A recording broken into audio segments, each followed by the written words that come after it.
So last week I saw Whiplash for the first time, and wow, this movie is incredible. I feel like the perfect word to describe this movie is intense. Like even the quietest moments are intense. It's such a wild ride, and there's so many thoughtful questions that this movie raises, and I have to talk about them all. So welcome to Classic Explained, episode 20, Whiplash. To break this movie down, we're going to use 3 themes. 1, outcast to obsessed, where we'll discuss Andrew's isolation, Andrew's family, Andrew's obsession, Andrew's social life, and Andrew's girlfriend, Nicole. 2, Fletcher's philosophy, where we'll discuss the Charlie Parker story, Fletcher's approach to coaching, the title of the film, and Fletcher's student who passed away. And 3, greatness by symbiosis, where we'll discuss Fletcher's manipulation towards Andrew and Fletcher's relationship, and the ending of the movie, and much more. And if you like this video, please leave a thumbs up and a comment, it helps so much. And if you want to see more of these, please make sure to subscribe as well. Let's get started.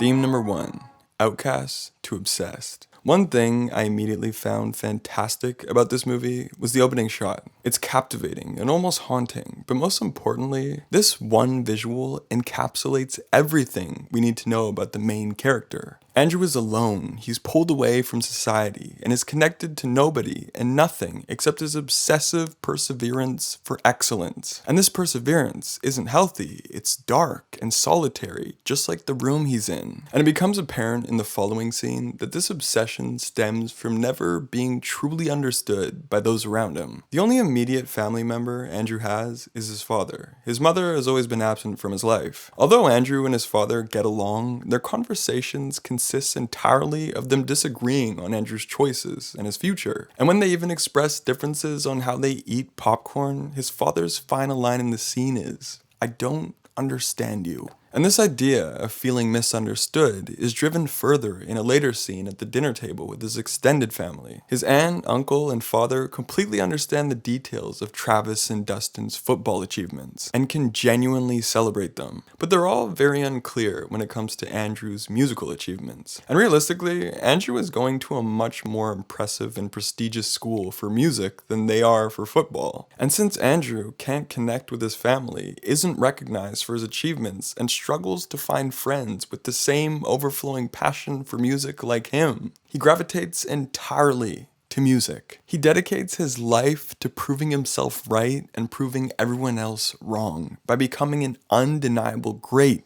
at what he does. And watching movies specifically is an activity he can frequently enjoy with his dad because they don't have to make conversation with each other. Watching movies together pulls their attention towards the screen and away from a dry or argumentative conversation that they're likely to have. Andrew's dad is everything Andrew doesn't want to be, someone who gave up on his dreams in writing and has found peace in letting go of perfection. Andrew will never let go. Andrew spends all of his free time drumming. Everything in his room is only jazz and drum related. It's a continuous path of blood, sweat, and tears for Andrew, figuratively and literally. He's obsessed, and this clearly creates a downward spiral of declining emotional intelligence. His social skills never improve. He never joins in on the parties at school. He doesn't know any of the women he walks by. He's never involved with conversations we hear shortly before class, and he notices himself missing out on romantic relationships. Andrew is completely detached from the wholesome and fun side of life, and now he only has one source of happiness and fulfillment: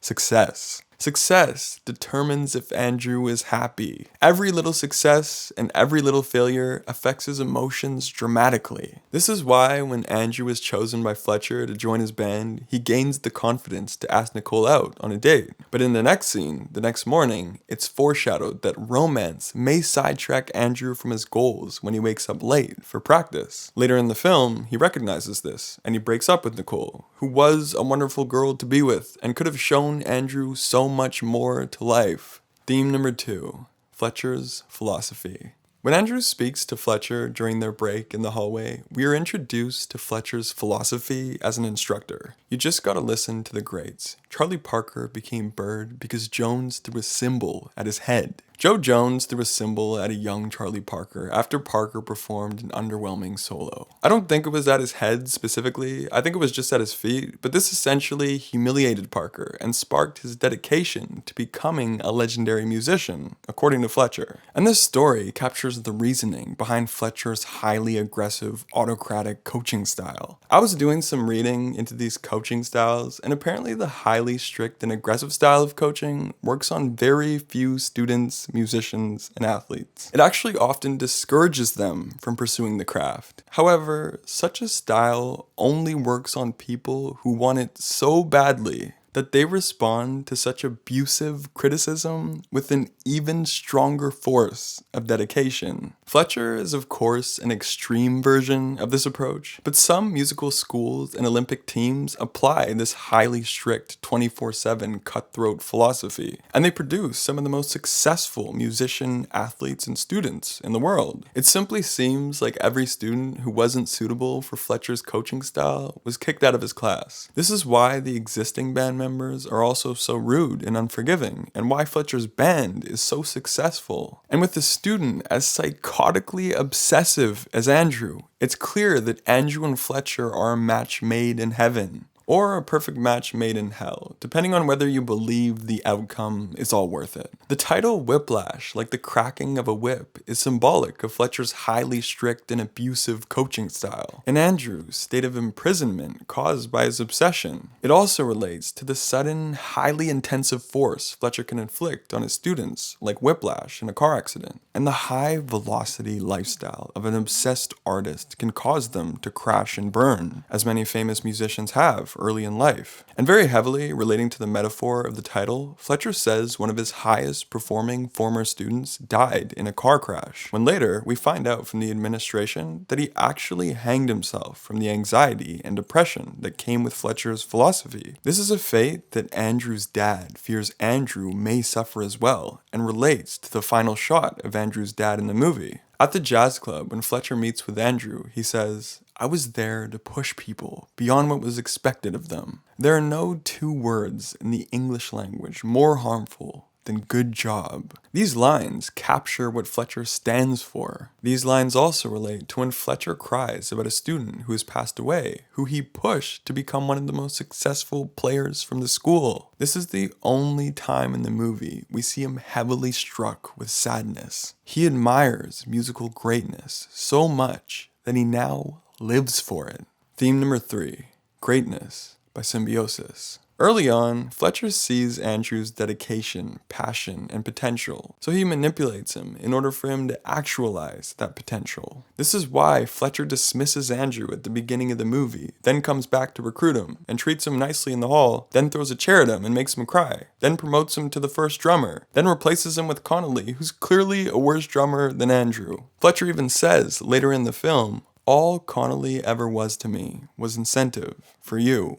Every step of the way for Fletcher is a scheme for Andrew to unleash his greatness. This is why Andrew is never kicked out of Fletcher's class when he retaliates so disrespectfully. Fletcher needs Andrew, and Andrew needs Fletcher. They have this mutual symbiotic relationship that pulls them right back to one another. Even when Andrew and Fletcher are dismissed from Schaefer after a physical altercation following a car accident, Fletcher and Andrew cross paths at the jazz club, have a calm conversation, and team up once again. So in the final scene of the film, Fletcher makes his final manipulative push. He reveals to Andrew that he knows it was him that had him dismissed. Fletcher recognizes that for Andrew, this performance is his last shot at greatness and acceptance into an institution like Lincoln Center. Fletcher strips him of any last form of appreciation or dignity that he once had. He disrespects him and humiliates him by changing the song to one that he doesn't know. In a perfectly orchestrated predicament like this, Fletcher has put Andrew in a sink or swim, live or die situation. Andrew can do one of two things. Andrew can either give up or rise to the occasion, unlock his potential, and lead the band. At first, he explores the first option, leaving the stage and hugging his father, symbolizing him accepting the same fate as his father, letting go of his obsession and connecting with his family. But in a mere matter of seconds, Andrew understands that such a life wasn't meant for him, and he explores the second option. And of course, as we all see, Andrew rises to the occasion, unlocks his potential, and leads the band through a breathtaking, one-of-a-kind performance. Andrew's father looks on in fear of the high-velocity, never-ending, psychopathic road through excellence and stardom that this life could lead into.